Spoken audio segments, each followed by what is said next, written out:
3D Flower from Bambi Acrylic Nail Art Tutorial by Hotpinkzebrapolish. Hi everybody, in today's video I'm going to be showing you the last of my Bambi series, and this one is going to be for Flower. And Flower is personally my favorite. I've always had a soft spot for skunks, which I know is kind of a weird thing to say, but it's true. I love them. They're black and white, and obviously I like black and white animals. I've got a black and white cat, I've got zebra obsession, so black and white animals and me, we go together really good. I hope you guys like this one as much as I do, and there is a Melody Minutes at the end of this video with her being extra cute like normal, so I hope you guys like that, and don't forget to click subscribe to see all my future videos as well. I'm going to begin with a green overlay, a green glitter overlay, just like I have for the previous two designs. This green has a gorgeous kind of a pink iridescent glitter in it, which I absolutely love. And I'm going to encase the nail with a layer of clear acrylic to make sure that this whole thing is going to be nice and strong. Whenever I do the color overlays in the beginning, I always make sure that they're very, very thin. That way the acrylic on top of it still has room, that it's not going to end up being too thick, so that there's space for it.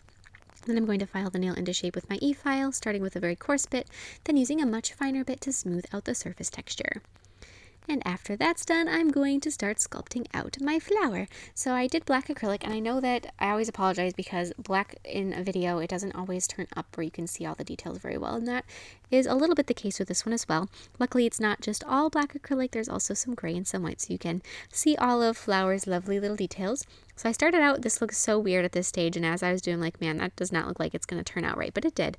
So you want to make sure that you have just like little starts of the jaw for the upper and the lower mandible on Flower. So to have just like these little streaks of black acrylic coming out from the rest of his head, which, like I said, looks a little funky, but believe me, in the end, it'll all work out.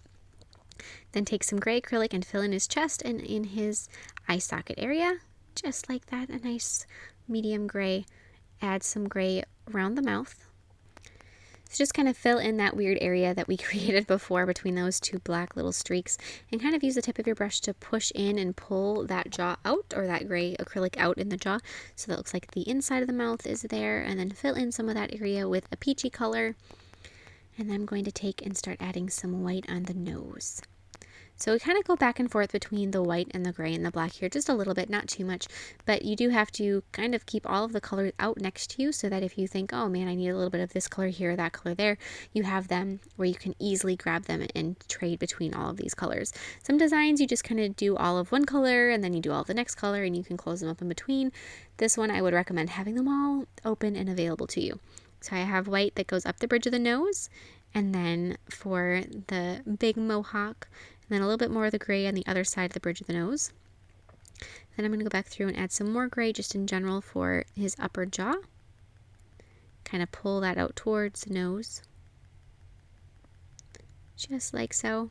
And if you guys are thinking what would the point not to be to have all of your colors open if you just want to go back and forth, when you have a whole bunch of colors of acrylic open, there's always risk of tipping them over, and that's a huge mess. Or anytime, there's just, open containers make me nervous a little bit because I'm a spilling type of person, so I try to keep things closed as much as I can. Now I'm going to take some black acrylic paint, and I'm going to be doing all of the details. And if you're wondering why I painted in Flower's ear instead of doing that with acrylic and making it 3D, it's because I forgot. It was one of those moments where all of a sudden I'm painting and I'm like, oh no, he has no ear. Oh well, I can just paint it instead. If you want to, though, I would probably recommend doing his ear 3D, just so that, it adds a little bit. The more 3D you can do is the better, I would think. And so just keep doing all of your outlining all around it. And I know that in a certain sense, it's weird to outline things that are black. So if you see something that's got a really nice crisp line on it already, and you're like, it's black, why am I outlining it? Don't. Just skip it. It's fine. So this one actually has a little less outlining than the rest of them in the series. Outline the details of his eyes, a little bit of eyeliner, a couple eyelashes, fill in his eye with white, just like so. And the great thing for me specifically, depending on your white acrylic, this may or may not be the case, but my white acrylic isn't as bright of white as my white paint is, and that makes it so that the eyes really pop out and really stand out and kind of draws your eyes to the eyes, which is one thing that I'm always looking for when I'm doing a character, is I really want the eyes to be the most striking element of the design, because it just, you know, that warms your heart to have nice striking eyes. And in my actual paintings, I always make sure that I put a little bit of extra TLC into the eyes. Add the blue for the color in his eyes, black pupils, white highlights. Then I'm going to take and mix some gray and do just a couple gray highlights here and there. You can dilute that gray that you have and use that to wash over the black areas. And then I'm going to be applying some gel sealer over that little sliver of background color, and then some matte top coat over Thumper, and you are all done. I have a little Melody Minutes here to show you as well that I am so excited to show you because it's finally getting warm out, so she got to play with her bubbles. This picture is actually one Terrell took, and I am so in love with it. It is so amazing with all those bubbles in front of her, and she's really just so happy about it. She really does love to be outside. And then this one is Melody squeezing all the juice out of her watermelon.